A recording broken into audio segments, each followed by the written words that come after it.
Hello बच्चों, आप सभी का स्वागत है आपके अपने चैनल यूपी बोर्ड क्लासेस में। तो बच्चों, इस क्लास में हम क्लास 12th की फिजिक्स को कंप्लीट करने वाले हैं आज, क्योंकि आपको पता है आपका एग्जाम बहुत नज़दीक है। बच्चों, आप इस वीडियो को अगर लास्ट तक देखते रहेंगे बच्चों, आप बहुत अच्छा आप एग्जाम में इसका फ़ायदा उठा सकते हैं, क्योंकि हमने वही क्वेश्चन को इसमें इंक्लूड किया है जो बच्चे आपके एग्जाम के पॉइंट ऑफ व्यू से मोस्ट इंपॉर्टेंट है, या फिर जो रिपीटेटिव क्वेश्चन है, जो हर बार आपके एग्जाम में रिपीट होने वाले क्वेश्चन है। हमने सभी डेरिवेशन को और सभी आपकी जो थ्योरीज है उसको इसमें कवर किया है। तो बच्चों, आप लास्ट तक बने रहिएगा। आप ये ज़्यादा लंबी क्लास नहीं होने वाली है, कम समय में आपको ज़्यादा कंटेंट हम प्रोवाइड करा रहे हैं। और बच्चों, अगर आप इस चैनल पर नए हैं तो चैनल को जरूर सब्सक्राइब कर लीजिएगा, क्योंकि निश्चित आपको इस वीडियो से फ़ायदा एग्जाम में होने वाला है। तो चलिए बच्चों, बिना समय गवाए हम इसको बच्चों, फर्स्ट है आपका वैद्युत क्षेत्र की तीव्रता। तो बच्चों, क्या होती है वैद्युत क्षेत्र की तीव्रता? यहाँ तीव्रता लिख लीजिएगा, तीव्रता। तो अगर हम बच्चों वैद्युत क्षेत्र की तीव्रता की बात कर लें तो इसका डेफिनेशन होगी किसी भी आवेशित या आवेशित समुदाय के चारों ओर का वह क्षेत्र जिसमें चुंबकीय बल का या आकर्षण तथा प्रतिकर्षण बल का अनुभव किया जा सके, चुंबकीय क्षेत्र कहलाता है। इसे ई से प्रदर्शित करते हैं तथा इसका मात्रक न्यूटन प्रति कूलाम होता है बच्चों, याद रखना। और इसका आप फॉर्मूला लिख देंगे, E is equal to F upon Q naught. ठीक है, इस तरह से आप लिख देंगे और इसका मात्रक लिखेंगे आप, क्या होगा मात्रक? तो न्यूटन प्रति कूलाम इसका मात्रक होने वाला है। चलिए नेक्स्ट देखते हैं हम लोग वैद्युत द्विध्रुव की अक्षीय स्थिति। बच्चों, अक्षीय और निरक्षीय दोनों ही हमने इसमें कवर किया है, और वही क्वेश्चन हम इसमें डिस्कस करने वाले हैं बच्चों, जो आपके एग्जाम के पॉइंट ऑफ व्यू से मोस्ट इंपॉर्टेंट है। आप देख सकते हैं हमने वही क्वेश्चन को इसमें इंक्लूड किया है बच्चों, जो आपके एग्जाम के पॉइंट ऑफ व्यू से बहुत ज़्यादा इंपॉर्टेंट है। आपने इसी एक वीडियो को देख लिया बच्चों तो आपके बहुत अच्छे मार्क्स आने वाले हैं, निश्चित ये लिख कर रख लीजिए। क्वेश्चन है आपका, नेक्स्ट वाला डेरिवेशन है, मोस्ट इंपॉर्टेंट डेरिवेशन है वैद्युत द्विध्रुव की अक्षीय स्थिति। तो बच्चों, अक्षीय स्थिति में सबसे पहले आप क्या करेंगे, इस तरह का एक डायग्राम बनाएंगे। तो यहाँ पर ये वैद्युत द्विध्रुव है बच्चों, दो ध्रुव हैं ए और बी, और ए पर आपका माइनस आवेश है और बी पर आपका प्लस आवेश है। दोनों के बीच की दूरी है L प्लस L 2L है। इस वैद्युत द्विध्रुव के बीच की दूरी बच्चों क्या होगी? तो यहाँ से यहाँ तक 2L होगी। और अगर हम बात कर लें O से लेकर यहाँ तक की दूरी कितनी है बच्चों? तो ये R दूरी है।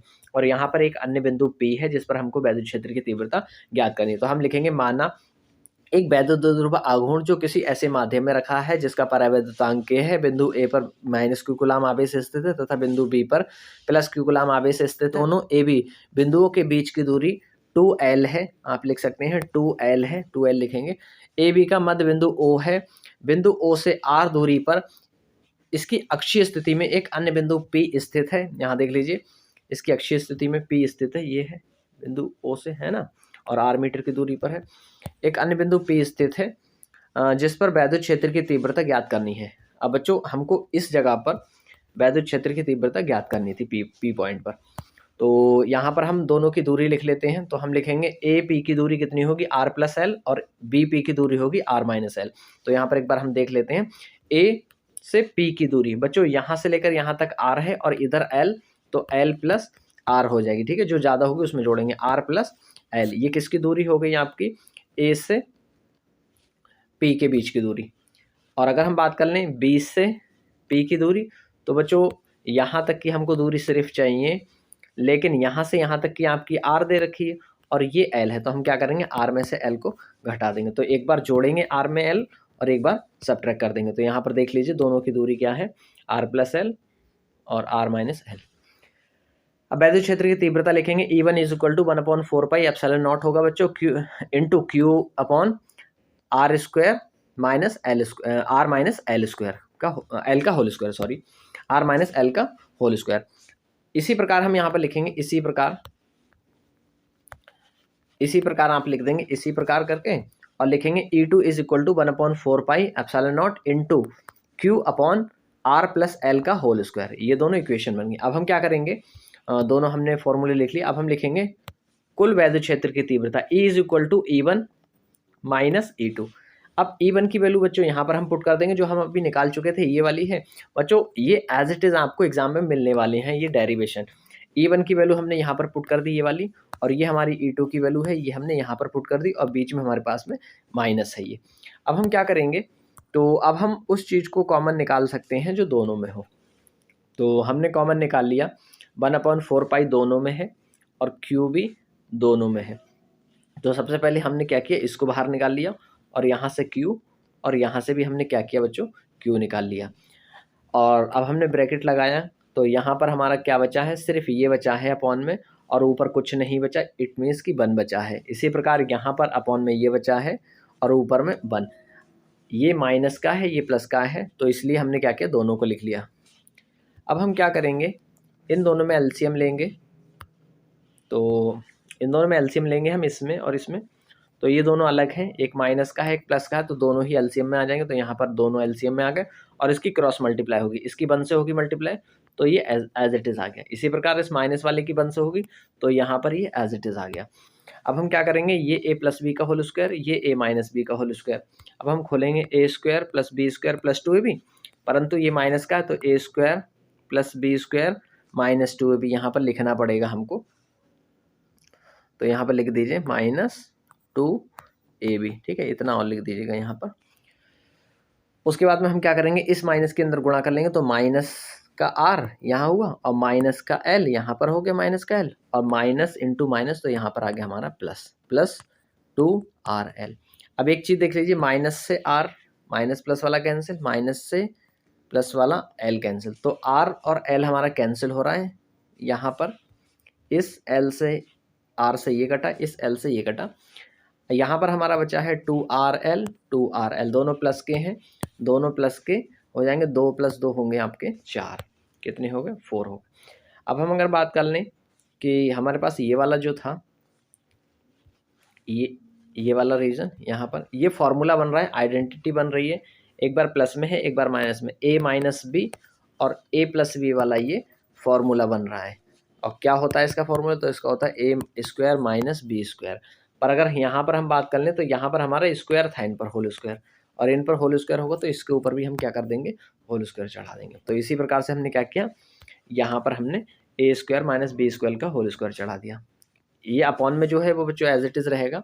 यहाँ से 2 + 2 हमारा 4 बन गया, यहाँ पर 4, और अपॉन वाला भी एज इट इज़ रहेगा भी। अब यहाँ पर हम लिखेंगे r ग्रेटर देन l, तो l स्क्वायर को छोड़ने पर, l स्क्वायर को हम छोड़ देंगे नीचे वाले को, तो हमारे पास आ जाएगी ऊपर में तो 4 पाई ऐसी रहेगी, 4 पाई r l क्यू, और अपॉन में l हट जाएगा तो यहाँ पर r स्क्वायर की पावर 2 बच जाएगी, याद रखना। अब हम क्या करेंगे, 2 दूनी 4 होगी r की वैल्यू, तो बच्चों इस 2 से इसकी गुणा करेंगे तो यहाँ पर हमारे पास 4 आ जाएगा।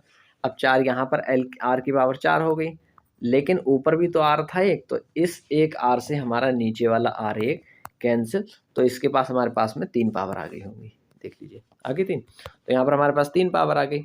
और इसको हम कैसे लिख सकते हैं, इस वाले को, इस 4 को हमने लिखा 2 × 2, यहाँ पर क्या लिखा, 2 × 2 लिखा, और Q और L लिख दिया, Q और L। इसको हमने अलग इसलिए लिखा क्योंकि हमारे पास एक फॉर्मूला होता है 2QL = P, तो हमने क्या किया, इसकी जगह, पूरे की जगह हम क्या करेंगे, P को लिख देंगे, तो यहाँ पर आएगा 2P, यहाँ पर कितना आ गया हमारे 2P, अपॉन में RQ एज इट इज़ रहेगा, और यही हमारा प्रूफ आ चुका है, ठीक है, डेरिवेशन कंप्लीट हो चुका है। बच्चों अगर हम बात कर लें कि आप क्या लिख सकते हो, तो आप एक लाइन लिख सकते हो कि निर्वात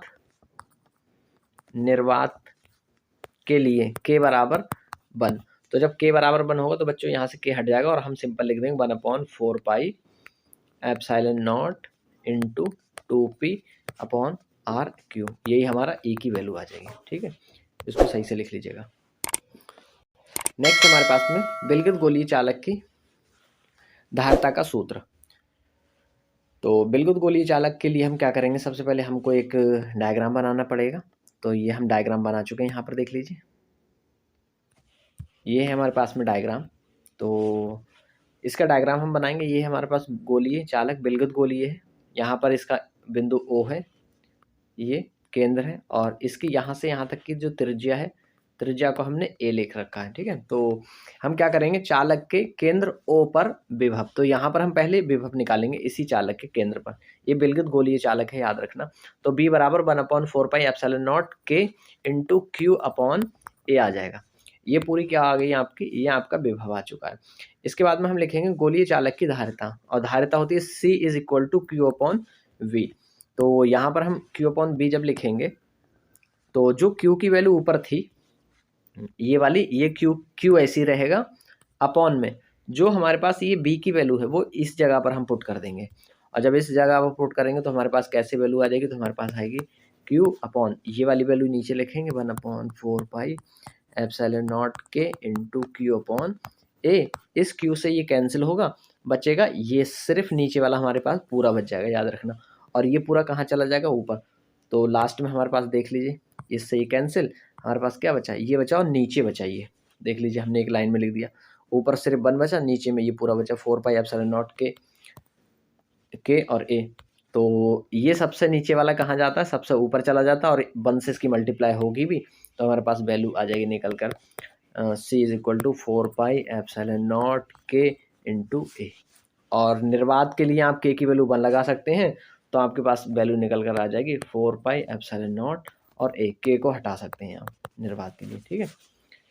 तो इस तरह से इसका भी प्रूफ आपका आ चुका है। चलिए नेक्स्ट प्रूफ करते हैं। समांतर प्लेट संधारित्र की धारिता, मोस्ट इंपॉर्टेंट है ये सारे बच्चों, क्वेश्चन बहुत ज़्यादा इंपॉर्टेंट है आपके एग्जाम के पॉइंट ऑफ व्यू से। तो यहाँ पर हम समांतर प्लेट संधारित्र की धारिता के लिए एक डेरिवेशन करने से पहले हम क्या करेंगे, पहले हमको एक चित्र बनाना होगा। तो हमने क्या किया, ये हमने 2 प्लेट बना दी, ये समांतर प्लेट है हमारे पास में, ठीक है। ये क्या है हमारे पास में, ये हमारे पास समांतर प्लेट है। अब एक प्लेट को हमने क्या किया, बैटरी के धन ध्रुव से जोड़ा है प्लस से, और दूसरी बैटरी को हमने दूसरे टर्मिनल को क्या किया है, ग्राउंड मतलब पृथ्वी से जोड़ दिया गया है। तो जब हम इसको पॉजिटिव टर्मिनल से जोड़ेंगे तो इसकी एक्स प्लेट पर क्या होगा, प्लस क्यू कूलाम एक समान रूप से वितरित हो जाएगा, ठीक है। इसको जब हम अर्थ से जोड़ेंगे पृथ्वी से, तो इसके इस वाली प्लेट पर माइनस कूलाम आएगा, माइनस आवेश वितरित होगा। तो इसलिए हम एक फॉर्मूला लिखेंगे फिर से, प्लेटों के बीच वैद्युत क्षेत्र की तीव्रता। तो प्लेटों के बीच वैद्युत क्षेत्र की तीव्रता होती है E is equal to sigma upon K epsilon naught. Sigma क्या है, आवेश का पृष्ठ घनत्व है, और एप्सिलॉन नॉट क्या है, तो ये वैद्युत क्षेत्र की शीलता है या वैद्युतशीलता है, और के क्या है हमारे पास में, परावैद्युतांक है के। उसके बाद में हम लिखेंगे यदि क्यू आवेश क्यू क्षेत्रफल ए है तो वैद्युत तो आवेश का पृष्ठ घनत्व, तो सिग्मा इज इक्वल टू होगा क्यू अपॉन ए। अब हम क्या करेंगे बच्चों, यहाँ पर सिग्मा की वैल्यू पुट कर देंगे। जब हम वैल्यू पुट करेंगे सिग्मा की, तो हमारे पास वैल्यू निकल कर आएगी A is equal to Q upon K epsilon naught A. तो यहाँ देख लीजिए यही निकल कर आई है, क्या निकल कर आया, ये निकल कर आया। इसकी वैल्यू जब हमने यहाँ पुट करी तो हमारे पास ये वाली वैल्यू निकल आई, ठीक है। उसके बाद में हम लिखेंगे यदि प्लेटों के बीच विभव, तो प्लेटों के बीच विभव है B is equal to E D, क्या है, E into D, B is equal to E D. अब जो ई की वैल्यू यहाँ पर है, इसको हम क्या करेंगे, ई की जगह पर पुट कर देंगे, तो हमारे पास वैल्यू क्या निकल कर आएगी, बी बराबर ई की जगह हम ये पुट करेंगे Q upon K epsilon naught ए, ऑलरेडी इनटू में डी है ही आपके पास में, है ना। तो आपने क्या किया, इसकी जगह पर आपने पूरी ई की जगह पर क्या पुट करा है, इस ई की जगह पर हमने ये पुट करा। जब हमने ई की जगह ये पुट करा तो यहाँ पर ये आ गया, और डी एज इट इज है, ठीक है। उसके बाद में हम लिखेंगे समांतर प्लेट संधारित्र की धारिता। तो धारिता क्या होती है, C इज इक्वल टू होती है Q अपॉन वी, क्या होती है, C is equal to Q upon V. अब जो V की वैल्यू है ये वाली पूरी, ये हम क्या करेंगे, V की जगह पर पुट कर देंगे, Q ऐसी रहेगा ऊपर Q, और अपॉन में Q के एप्सिलॉन नॉट ए इंटू डी। अब ये Q से फिर Q कैंसिल, जैसे अभी हमने काटा था, इस Q से ये कट जाएगा, बचेगा क्या, ये पूरा बचेगा, और ये ऊपर चला जाएगा।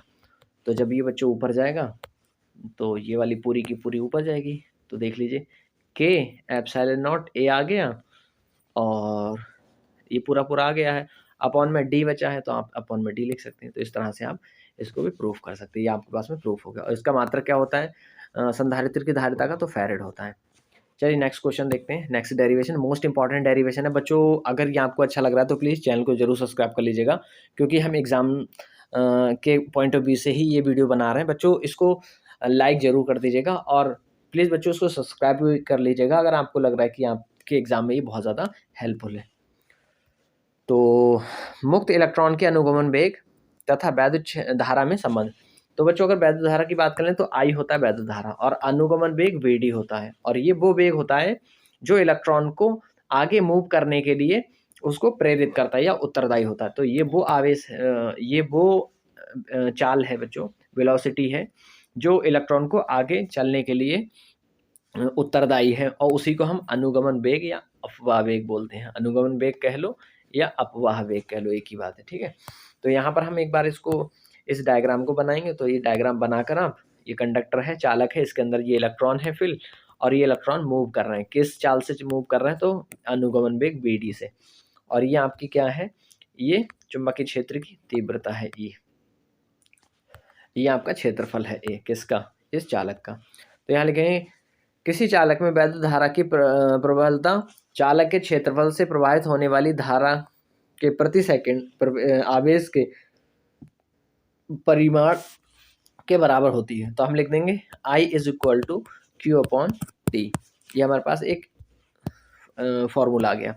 अब हम क्या करेंगे, अब हम आवेश निकालेंगे। क्या निकालेंगे यहाँ पर, आवेश जब हम निकालेंगे यहाँ, तो आवेश बराबर होगा हमारे पास में QNABD/T इंटू E। ये हमारे पास क्या निकल कर आ गया, ये हमारे पास आवेश निकल कर आ चुका है। अब हम क्या करेंगे, इसकी जो वैल्यू है उसको पुट कर देंगे। कहाँ पर पुट करेंगे, यहाँ पर देख लीजिए, यही वाला फॉर्मूला है। अब हम क्या करेंगे, इस Q की वैल्यू को हम कहाँ पर पुट कर देंगे, इस Q की वैल्यू के ऊपर में। जैसे ऊपर में क्या थी हमारे पास, I बराबर Q/T है, और इस Q की पूरी वैल्यू हम यहाँ पुट कर देंगे। जब यहाँ पुट करेंगे, पुट कर लीजिए एक बार देखकर।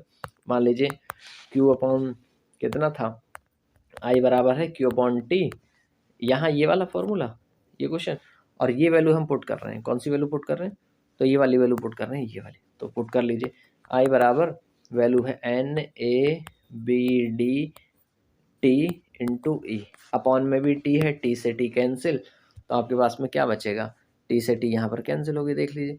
तो ये बचेगा और ये बचेगा, तो यहाँ पर ये लिख दिया हमने, क्या बचा, NABD और E, और ये एम्पियर हो गया हमारे पास में। ठीक है, तो यही उसका डेरिवेशन है। अच्छे से उसको नोट करिएगा बच्चों, काफ़ी इंपॉर्टेंट है। नेक्स्ट है धारा घनत्व तथा अनुगमन वेग में संबंध। तो धारा घनत्व क्या होता है, धारा घनत्व होता है आपका J, और अनुगमन वेग होता है BD। अब आपको दोनों के तो फॉर्मूले पता है बच्चों। I बराबर ये वाला फॉर्मूला लगाएंगे, I बराबर NABDE पहला फॉर्मूला, और दूसरा है J इज इक्वल टू होता है बच्चों I/A। अब ये वाला पूरा पूरा I की जगह पर आप पुट कर देंगे। कहाँ पर पुट करेंगे, इस जगह पर, I पर। तो जब हम I की जगह पर बच्चों पुट करेंगे इस पूरे को, यहाँ पर देख लीजिए, I की जगह पुट हुआ, ये इस I की जगह ये वाला पुट हुआ। तो जब ये पुट हुआ तो यहाँ देख लीजिए, A ऊपर नीचे, A से A कैंसिल, बचा क्या, N बचा, और BD और E। तो J is equal to NBD और E। बच्चों अगर वास्तव में आपको ये लग रहा है कि आपके लिए हेल्पफुल है, तो इसको सब्सक्राइब जरूर कर लीजिएगा चैनल को।